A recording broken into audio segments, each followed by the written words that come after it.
No way, Jose. The following footage proves beyond any doubt that the tanks intentionally set the house on fire.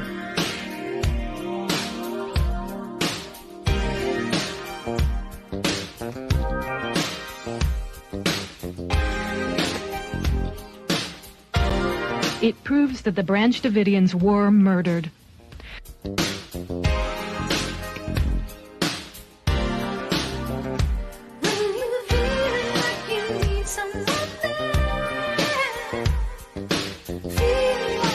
You can see that this tank has a gas jet on the front that shoots fire. You can also see the fire quite plainly.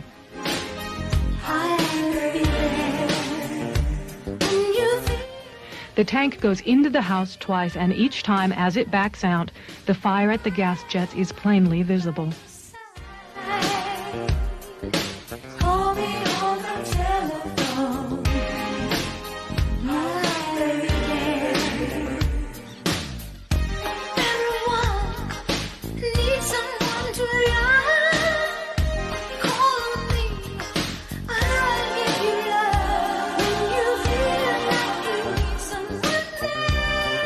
We must all do more to recognize and look for the early warning signals that deeply troubled young people send.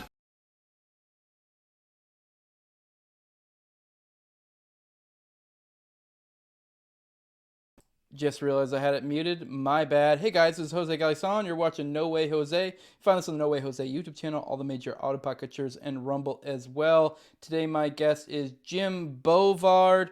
I do remind you guys how this works. At least I know I have my live stream show now that I'm doing weekly, but I also have my episodes like this, which I usually keep behind like roughly a week or so paywall. And if you want to get that early stuff, be able to see, check it out early. I do a live stream for you guys as well for the patrons. It gives you an access to ask questions and all sorts of other stuff, differing levels. The lowest level just for the early stuff is $2. It's patreon.com/NoWayJose2020. The highest level, I read them off every episode. Those are my Patreon sponsors. Then I have Toad, who's my co-host on Tower Gang. You follow him at Tower Gang Toad. Then I have at Abrogate D's. Then Kevin B. Clark, a full-time guitarist and private music teacher in the New York area. Then at ZOVERACK. Then at _Infinite Zeal. Then Jacob Daniel of the Biblical Anarchy podcast at Biblical Anarchy was on his show not too long ago. Then I have Tim Tuttle at Jolly on Klebold. Then at Stinky Sock 420. He's a singer of a band, a metalcore band. It's called Bender. I checked out some of the music. I definitely dig it. If you like metalcore, that will be your thing. I do want to give a big shout out to those guys. I appreciate you guys for supporting me through these ventures. And I also want to give one final last shout out to my actual, I guess we call him our corporate sponsor. This is foxandsons.coffee. Use Jose at checkout to receive 15% off your orders of $30 or more. This is at www.foxandsons.com. Let them know I sent you. Use that Jose checkout code. And with that, let's get Jim Bovard in here because I am excited to talk to him. This has been a long time coming. With that, hey, how are you, Jim? Good. I'm running late as usual, so there's a reason I've never been hired as an interior decorator. Yeah. Yeah. Well, I'm actually, it is kind of surreal having you on. It is funny. I don't know if it was Duncan Lemp, but there was this period from probably like 2016 to like 2020 range before I started a podcast, and I was just kind of lurking around on Facebook and getting like really interested in a lot of these type of stories like Duncan Lemp and other similar things in this vein. A lot of the, gun rights types people. A lot of stuff was going on around that time. And I don't remember if I actually had a hand in helping you out, like, not necessarily helping you out, quote unquote, but just kind of putting you down certain paths. Be like, oh, check this out during the Duncan Lemp. But there have been a few times that we were kind of Facebook pals. Good. During well, that period thanks. of times. Thanks. There were a number of folks when the Duncan Lemp shooting went down in March 2020. There's a lot of stuff I was trying to figure out real quick. And people like you helped me out, and I appreciate that. Yeah, I don't remember what I said or if that might have even been a different scenario, but I know there were a couple times, and so it is just interesting to, things have come full circle. Now I have you on my show to talk about this story that I really do think, I mean, you may not accept this, you seem like a humble guy. you in many ways are kind of a bit of a hero when it comes to this story of Duncan Lemp, because I don't know if you re-listened to, I interviewed Casey Robinson, the Duncan Lemp's girlfriend at the time, Yeah. and Yeah. we even said in the episode, we credited you, because I really do feel like if it hadn't been your on-the-ground reporting, this really wouldn't have gotten the story it deserved, or at least, and this may sound bad, but the spin it deserved, although not saying it's spin because it has like a negative thing to it, but it didn't get put the other spin on it, essentially. You were able to get there early, give us factual information, and kind of allow this not to get, I guess, astroturfed, essentially. So I do want to give a big thanks to you, and I really do think you were essential in, getting this story to what it is, and I guess what it almost should be as well. Thanks very much. That's very kind. It was the shooting happened, just down the road from here, as they would say in the South, probably about 5-6 miles from where I live. And it's a much more affluent area than where I live, but still, I mean, it's the same county. And if something like this had happened in Baltimore City, people would say, yeah, well, it was Thursday. So, but in Montgomery County, it's kind of like, where the hell is this going from? But it was, I'm glad I had some really good editors early on to work with. Kelly Vlahos, Jordan Bloom, people like that, American Conservative. Later on, Ryan McMakin at Mises. So, but there were a lot of editors who would not touch this story with a 10-foot pole.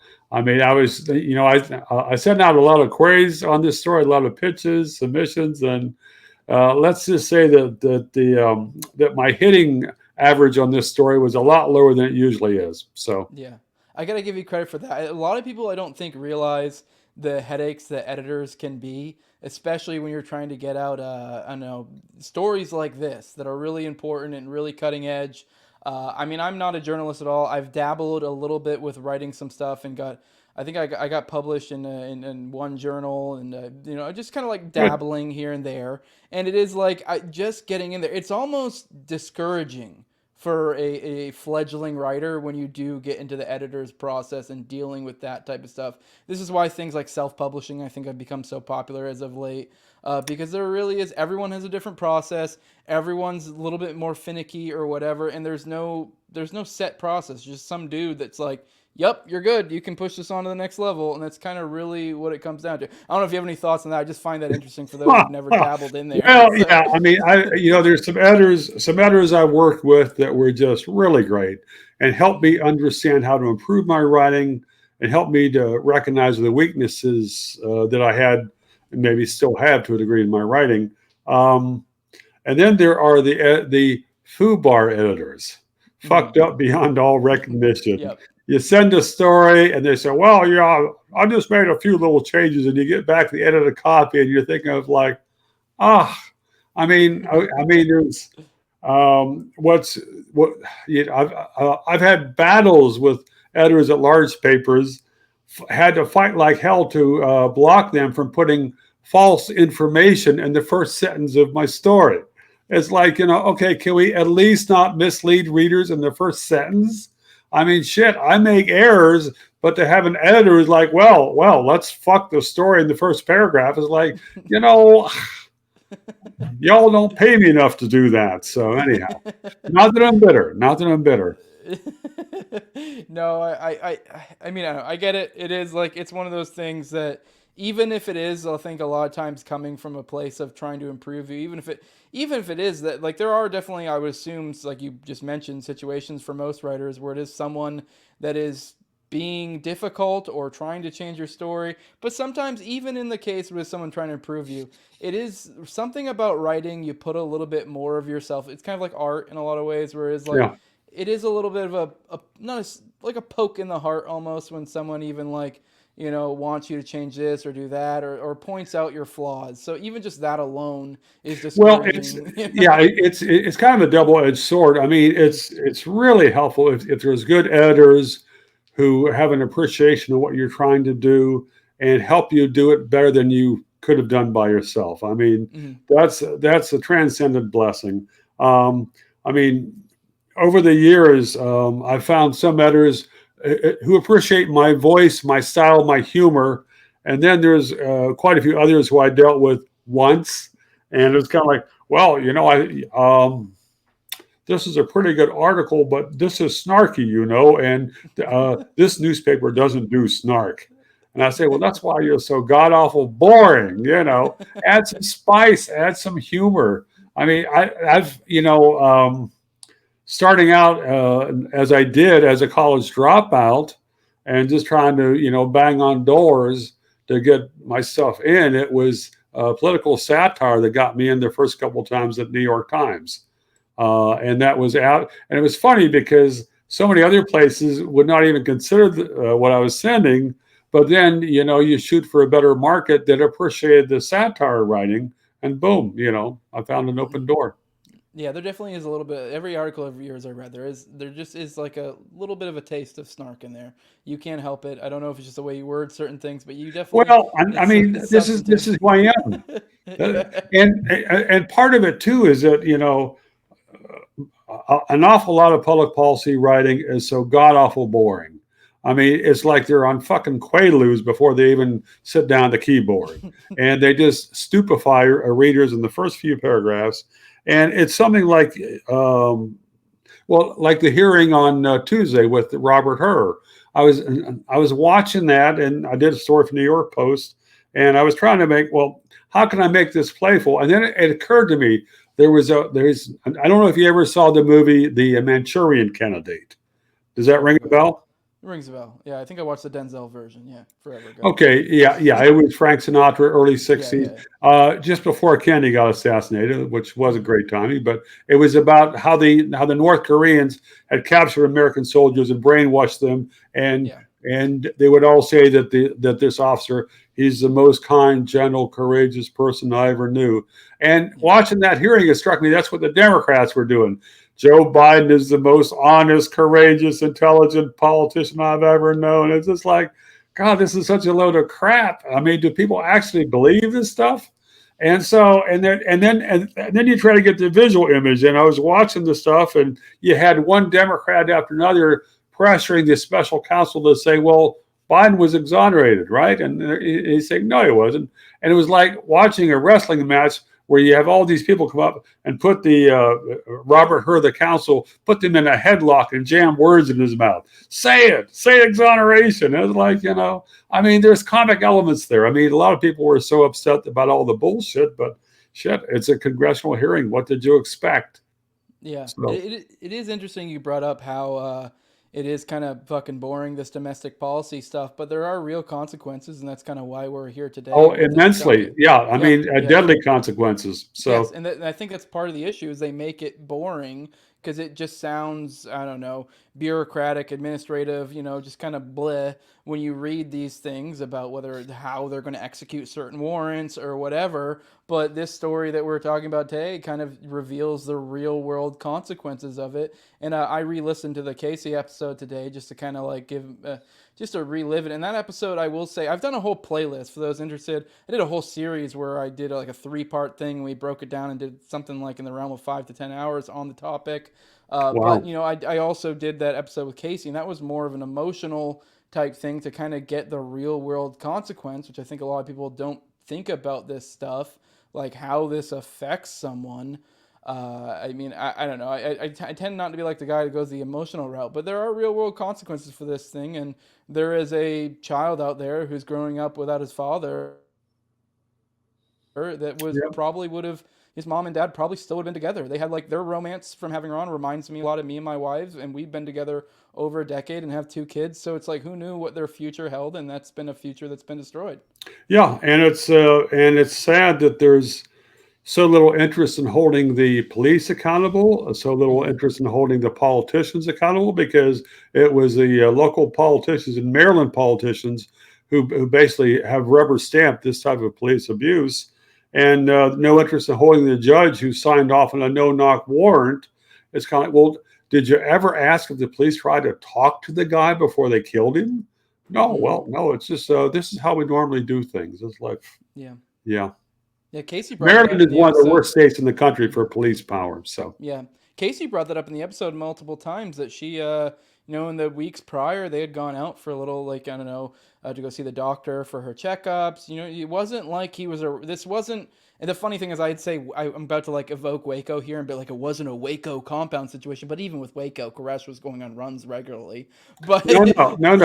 It's a hell of a lot worse than that, because as the FOIA came out 6 years after the attack, Koresh had gone out target shooting with the undercover ATF agents 8 or 9 days before the mass raid, the first assault by the feds. And it's like, if that had come out on the day of the actual assault, it's like it would have made it far more difficult for the feds to demonize the Davidians. But but the point was, Duncan wasn't some recluse. No, that was held up in a compound. So no, and it says the search.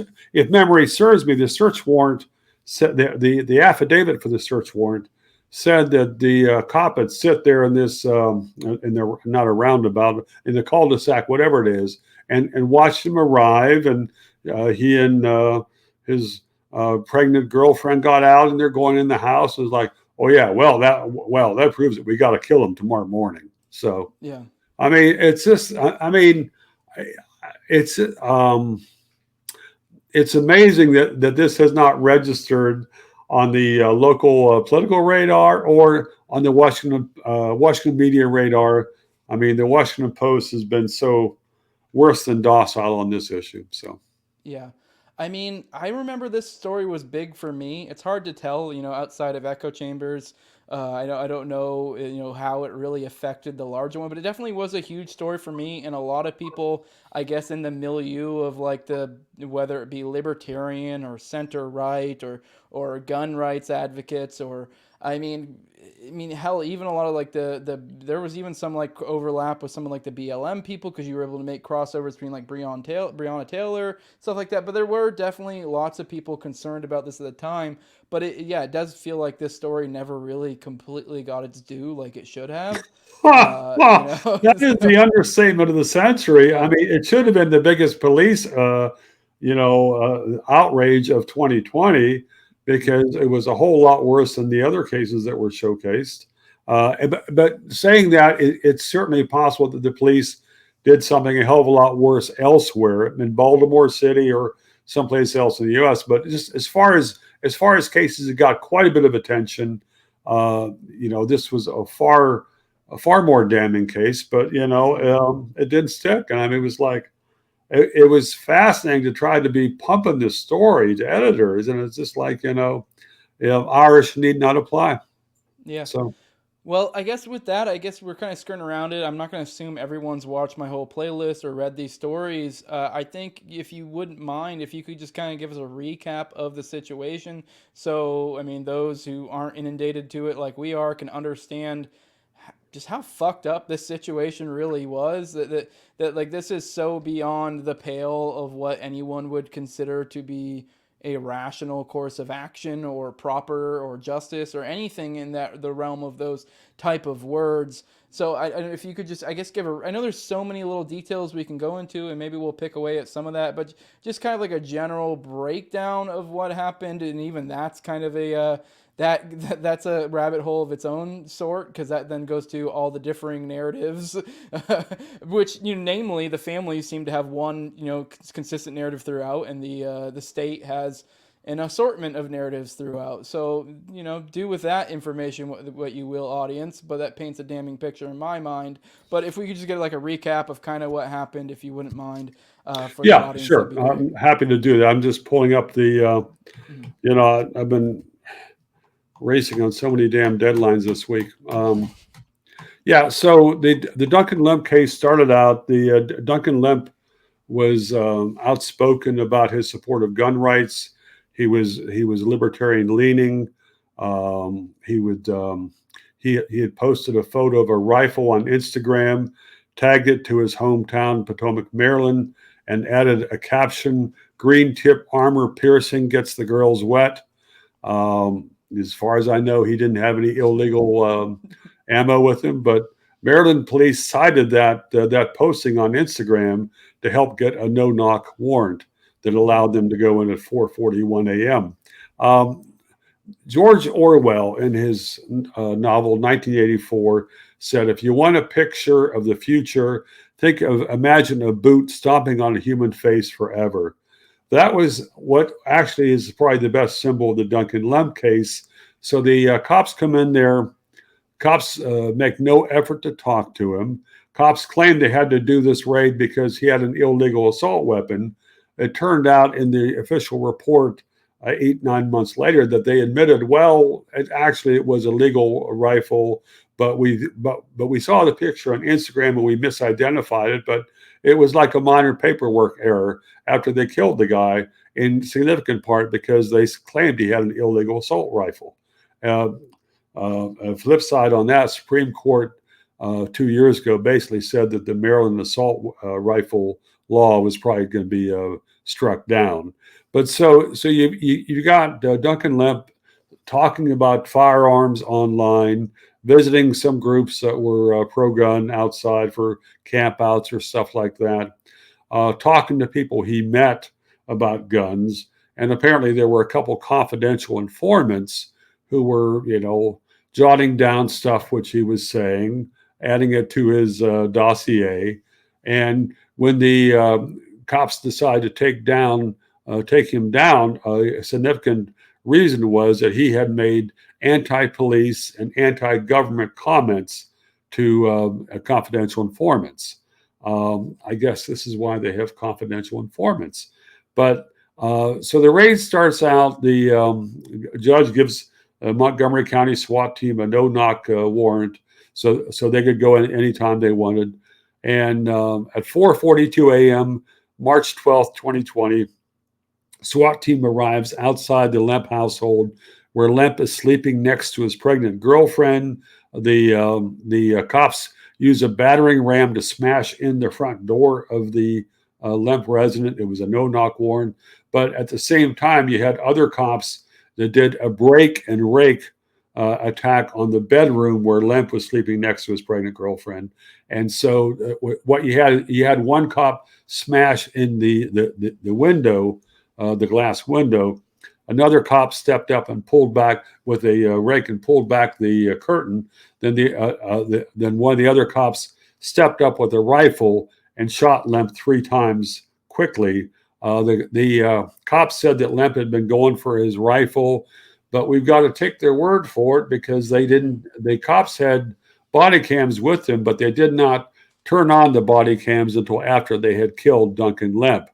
But getting back to that George Orwell thing, one of the most striking details that came out of the new legal papers I saw recently on this was that after Lemp was shot 3 times, he's laying on the floor, he's bleeding profusely, his eyes are open, he's basically terrified, he realizes he's going down. Cops don't do any first aid, but a cop steps up and puts his boot on Lemp's throat. Mm-hmm. Yeah, which I saw that in your article, and I assumed when I re-listened to that Casey episode, she did say something, and I'm assuming maybe because there were legal stuff going on at the time. I think when we streamed that, so I assume maybe she was being careful in her wording, but she did say something that along the lines of they didn't provide any medical help, and it seemed like they may even have worsened it or hastened it essentially. So she was vague in her wording, so I'm assuming that is something along the lines that she was alluding to in the fact that they essentially increased his discomfort as he passed. Yeah, so something which I forgot to mention is just before they shot Lemp, they threw in 2 flashbang grenades into the bedroom, and I was going back and forth with the guy who was a cop apologist, if not a cop, on Twitter, I guess the weekend last. And he was insisting that the flashbangs weren't any really big deal, And so I was thinking, what happens to someone who goes into police headquarters and sets off a flashbang? Yeah. I think the person's life expectancy would be less than 15 seconds. But these were classified by one North Carolina court as a weapon of mass destruction.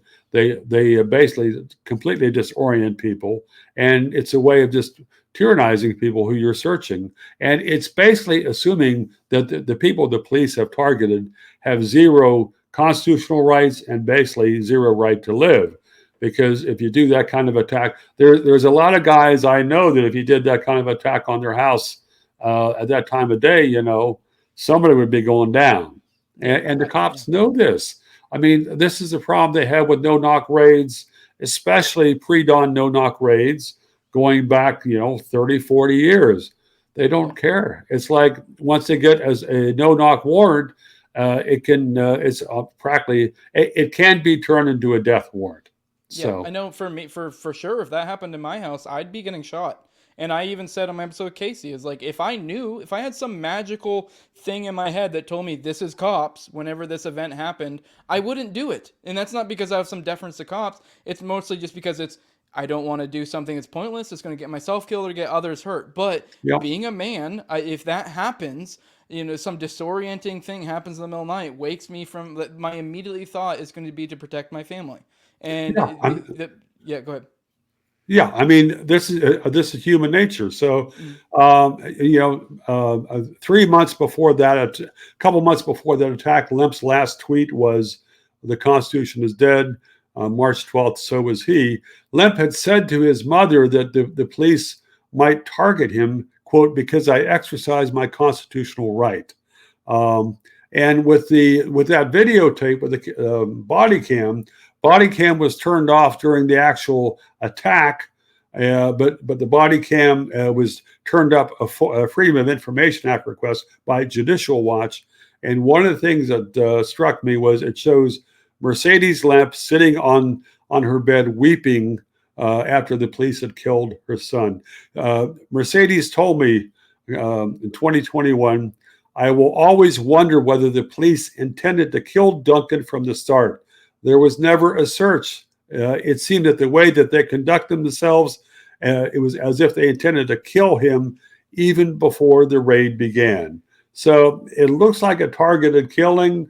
Maybe that wasn't the intent, but if that's not the intent, then how come the government has withheld almost all the evidence here? Yeah, and even then, it's a difference, in my opinion, given these actions, it's a difference without any sort of real substantive distinction. Like, you can say, I wasn't intending to kill him, but you did everything in your power that would put you in a situation to where you would essentially have to. Because they said, from my understanding, they broke through his window while breaking through another area in the house, threw in a flashbang, so to his head, he woke up to some sort of concussive blast, bright light, and immediately was in a fear of having to protect his family. And from the episode with Casey, she was saying, I believe it was either a day or two prior to that, they had some other guy who had been acting fishy. I don't know if you'd seen that elsewhere, if that was exclusive to that interview with her. I'm not sure. I don't remember seeing that elsewhere. But she said she had someone who looks like maybe some sort of informant that was probably maybe gearing up for something beforehand. Essentially talking weird, essentially saying stuff that she, after the fact, was kind of like, that seemed like something a Fed would do type deal. Like saying stuff like, "Oh, we should really get at cops" and stuff. And they got a weird feeling from, and this is such a cliche. Wow. Yeah, she was saying that she didn't get the feeling that, she was actually attributing this to whenever that happened with Duncan, that he may have been on higher alert, is what it sounded like to me, because of that situation, because he was seeming weird and they were all thrown off by that. So they weren't thinking cops whenever this happened, and obviously they weren't alerted. So it's like, in a certain sense, if that was part of their operation, it's like they already then kind of primed him to be even more on edge. Like, what is going on here? So, I mean, I don't know. I don't know how substantive that angle is, because that was something she's brought up, that there was some weird guy hanging around her house the day or two prior. And yeah, I don't know if you ever looked into that. I found that very interesting when she brought that up. Yeah, I don't know that, but I was told that there were informants around, and there was a protest at Montgomery County Police Headquarters. I guess was the following month, and there were a number of folks there who, how do I put this gracefully? Let's just say that they were playing both sides. They seemed to be playing both sides. One especially who didn't show up, after encouraging other people to show up and bring their guns, knowing that the Montgomery County Police would arrest anybody with a firearm. So it's like, it's possible to protest the government without being an idiot. Yes. Yeah. But there were some of the loudest people prior to that protest at the county police headquarters were just telling people to bring their guns, but just stand away a little bit. And if they ask, just tell them that you're not part of the demonstration, and then it'll be okay to have a gun. And I'm thinking, okay, you know, I'm guessing this guy didn't go to law school. Yeah. I mean, to be fair, I guess that does kind of draw into, I believe Duncan did tap into, there was that Boogaloo Boy phenomenon at the time. I don't know if he would consider himself one of those, but he was definitely sort of tied into that milieu. So that was kind of consistent with some of those guys' type of ideology of like, I mean, I can understand folks who have got who are profoundly wary of government power and government officials. But here again, I mean, it's important not to be an idiot. And my impression is that there were a lot of government informants in some of those groups, and they were basically leading people down the path to personal ruin, or trying to do that. So, and it's unfortunate that you have a protest group, and next thing you know, it's sort of like it probably wasn't quite as bad as a Ku Klux Klan in the 1960s, where you had half the members were FBI agents undercover. But folks need to keep up their guard, and there was an old saying in the late 60s at the anti-war protests that the person who was advocating violence was probably an undercover government agent. Yep. Which, as Casey was bringing up by that guy, she mentioned how he made comments about wanting to do violence to law enforcement, and she was like, "What?"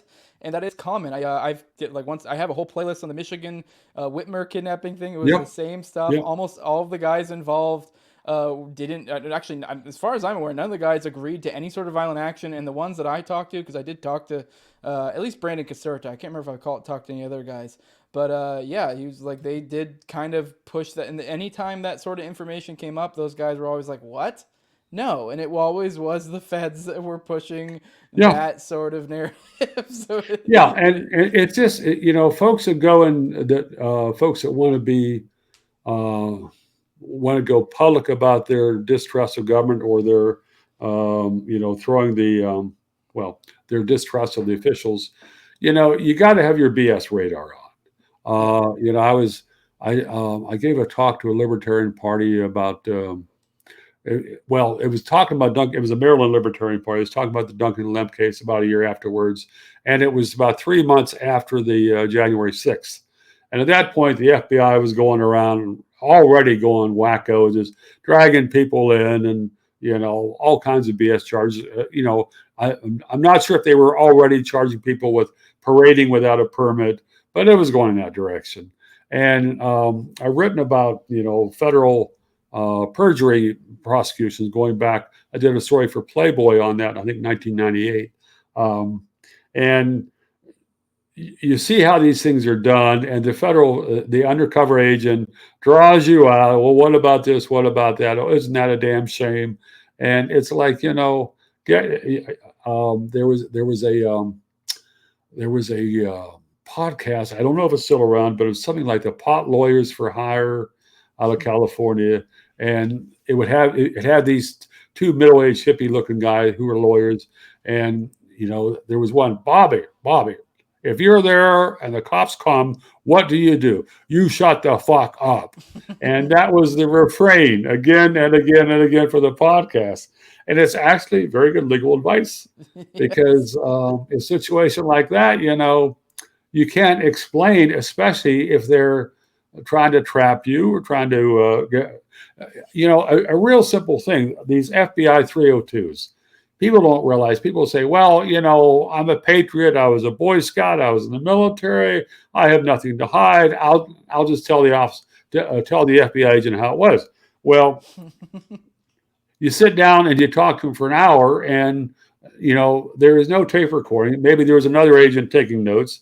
Then afterwards, the FBI agent goes back and writes up a memo and has you saying what he wants you to have said. And it's up to you to go to court and say, well, the FBI lied. Yeah, good luck with that. Yeah, So, they don't ever lie. What are you talking about? well, it's an interesting thing that there was at least one U.S. attorney, I believe, out in Arizona who was pushing for the FBI to start tape recording these interviews because jurors were starting to throw out FBI testimony because the FBI had been caught making so many false statements. I mean, if you're down there in Florida, you think of the Orlando Pulse case. Holy smoke, that was a mushroom cloud. I mean, I was so sad to see that go down. Mm.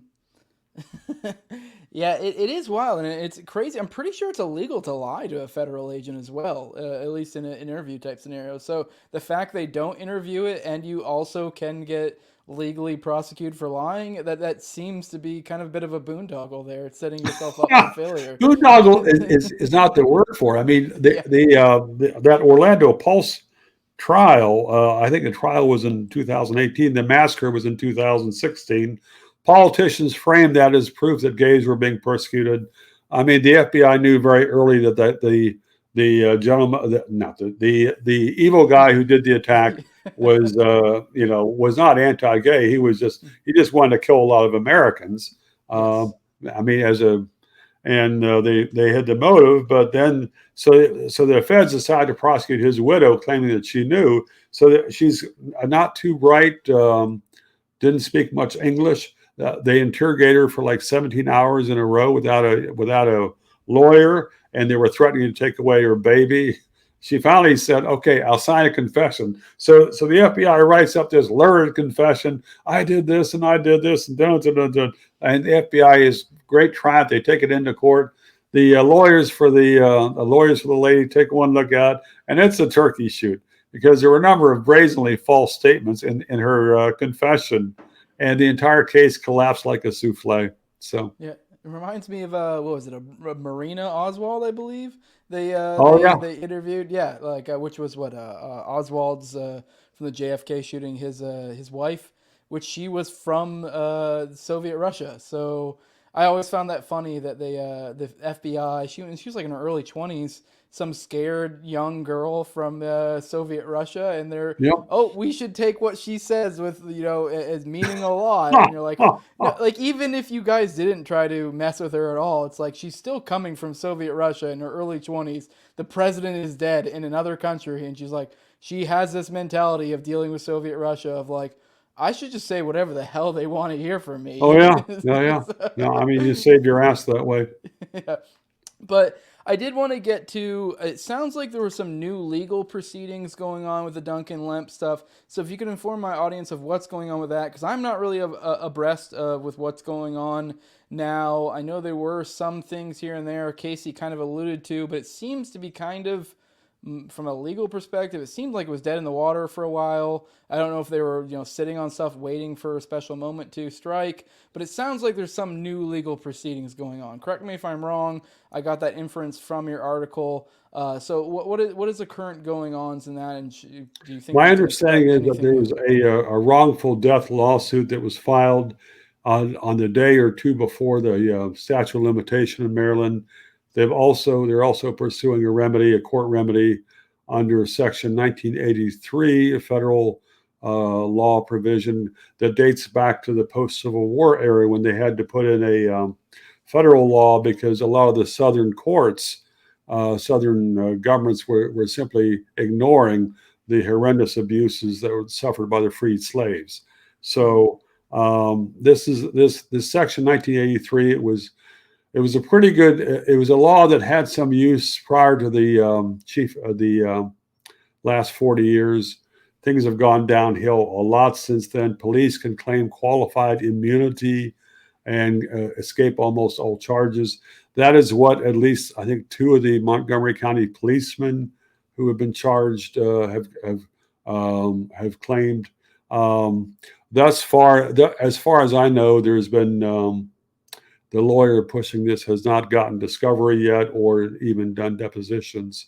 There have been a lot of motions by the government side and some court delays. So this is something, I mean, as a journalist, it's frustrating as hell because I would love to see the internal police records on this.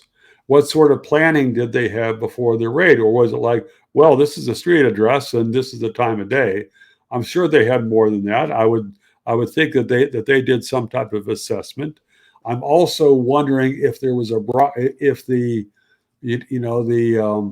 state attorney's office report on December 31st, 2020 focused heavily on the comments that Duncan Lemp had made about police and government, anti-police, anti-government. Well, I live in the same county, and I haven't said one or two things over the years. So I would be curious if there is a clear legal standard which they put on paper, which would show who the government's going to be targeting with police raids or targeting with confidential informants. I mean, Maryland's also a very aggressive state on red flag laws. There was 2 years before Duncan Lemp, there was a guy outside of Annapolis. Police come to his door, 5 a.m., bang on the door, they got a warrant to seize his gun. Argument occurred, police kill him. And he had not done any violence to anybody, but, someone said he might be violent, so, they had to kill him. And of course, this being Maryland has some of the strongest police unions. I think it was the first state that had what's called a law enforcement bill of rights, which is kind of difficult to distinguish between a license to kill. So, but there are so many other records that would show what the mindset was of the police and show whether they learned anything from this. And I think what they learned is to make sure they're going to do a killing, make sure that the Washington Post is on their side. So, yeah. I'm assuming this is probably criminal side civil as opposed to criminal. Correct me if I'm wrong. I guess I'm just trying to get at what could they actually see from this? Because, I mean, obviously we would love to, get some sort of justice, but at the end of the day, I really would like to see something go back to the family because, I mean, as we mentioned before, some kid lost his father who, theoretically was going to be, at least 50% of, what provided for him the rest of his life. And now luckily, it seems like Casey's in a good position with with Duncan's family. So she's supported there is what it seems like, unless something's changed since I've talked to her. But either way, they took a huge even just looking at it from just economically speaking, they took a huge chunk out of their life. Just from that alone, by tanking Duncan. That theoretically they would be at a position where they probably had their own place, maybe another kid. Who knows what the situation be now? So I mean, it's kind of the unseen. So I guess I'm just trying to get at what can we actually hope to see out of. I mean, I guess at the very least, I'd like to see if we could get some discovery out of this and get some more information, more damning stuff, because it sounds like there's probably some damning information to be had here. Maybe they're hoping it's been long enough, no one will give a shit, but I still do, and I know you still do. So hopefully, yeah. I mean, if I had to guess, I would say that the stuff that's been withheld is vastly more damning than what we've learned. It's sad that the single best source of information on this is that state's action, the state attorney's report, and that had multiple layers of BS, which I had fun writing about. But no, I mean as an investigative journalist, it's like I'm glad I found some things. I think there's a heck of a lot more out there, and I hope that the lawsuit makes progress. But there's so much culpability that the police, the county government, and Maryland was able to sweep this under the rug and not have to answer any questions, because I mean, it's almost impossible to get these people on their record. So, some days I almost get cynical. Yeah, I mean, hopefully we get some more out of this. I mean, this is if you extrapolate this story, it's incredibly dark because, I mean, let's be real, he's a white guy from an affluent neighborhood. I mean, he's just kind of like, I don't even think he was really, from my looking into his beliefs, he was really all that extreme. He's not even as extreme as I would consider myself to be. Not that I'm saying I advocate for violence, but I would consider myself an anarcho-capitalist. I don't even think Duncan Lemp was that far. I don't even think he was an anarchist. I think he was kind of like a guy who liked government, like a minarchist type person, for those who understand those labels. That's what I got out of Duncan. Minarchist who kind of just liked gun rights and generic constitution type stuff. and that's kind of where he was coming from. But my point being is, if you extrapolate from this, it's just kind of just being a normal guy who generally just kind of likes freedom, liberty, whatever. You are up for grabs for being murdered. Like, that's really what this story says. I mean, he didn't really commit any crimes as far as we're aware. I mean, I guess he had something from when he was a minor, but he wasn't even aware. He supposedly wasn't supposed to buy guns, but even that's kind of like up in the air. So yeah, and I mean, the thing about that is that he wasn't informed of that, and Yep. and his gun purchases were approved by both Maryland and the feds. So I mean, but here again, I mean, a baseline absurdity here. It was easier for the cops to kill him than to talk to him. Yep. And when you've got that kind of slanted playing field, you're going to end up with a lot of dead, innocent people. Yep. Well, James, it's been a pleasure talking to you. I've been looking forward to this for a long time, for years actually. Finally having a conversation with you, and we just finally got around to it. So, is it possible to do a 2-second plug here for the new book? Oh yeah, I was actually literally about to segue right, into what you're working on now. Go for it. Yeah. So, all right. So, what are you working on these days, Jim? I've got a new book that just came out. It's called Last Rites: The Death of American Liberty. And it's a, let's see if this works. No, that doesn't work. And so it's a fun, this is, it's got a better, let's see. Yeah, okay, so it looks better on Amazon. But it has the Duncan Lemp case. It also talks about that in the context of no-knock raids. Because 30 years ago, I wrote for Playboy on no-knock raids. I've written a lot for it since then. There were parallels with the Duncan Lemp case with Ruby Ridge that I wrote a lot about, and the FBI chief publicly condemned me for my articles on Ruby Ridge. That was a hoot. And there's a chapter in this Last Rites, the new book, called The War on Gun Owners, which which uses the Lemp case as well as on the assault weapons case, because there was a line in the official report by Montgomery County that says, well, okay, so it wasn't an illegal gun, but it's a very narrow, complex thing, and it's kind of a gray area what's legal and what's not. Well, then why do you have the damn law? It's like, okay, if it's a gray area, and well, this week that's legal, next week it's not. I mean, it's sort of like the bump stock thing, It's like, make up your minds. So, but it was fun to do that book because I tied in a lot of the stuff I've done on censorship, surveillance, and FBI rascality. I mean, I've got a fun section there on the Orlando Pulse. I did a piece for USA Today when that trial went down, and it was like, yeah, I felt so bad for those FBI agents. Yeah.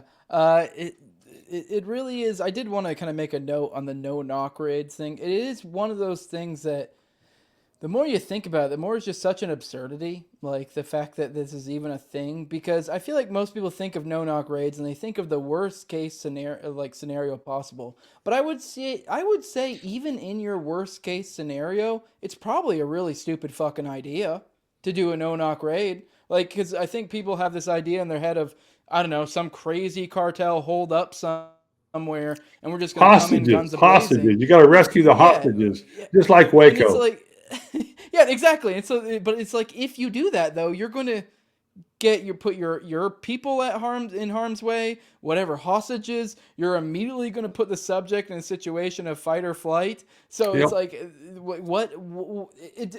it makes no, like, maybe you could make some crazy, outlier case for why this specific situation, maybe it could work. But even then, I would say most times no. But it's like, for 99.99%, it's like, no, this is clearly an awful idea.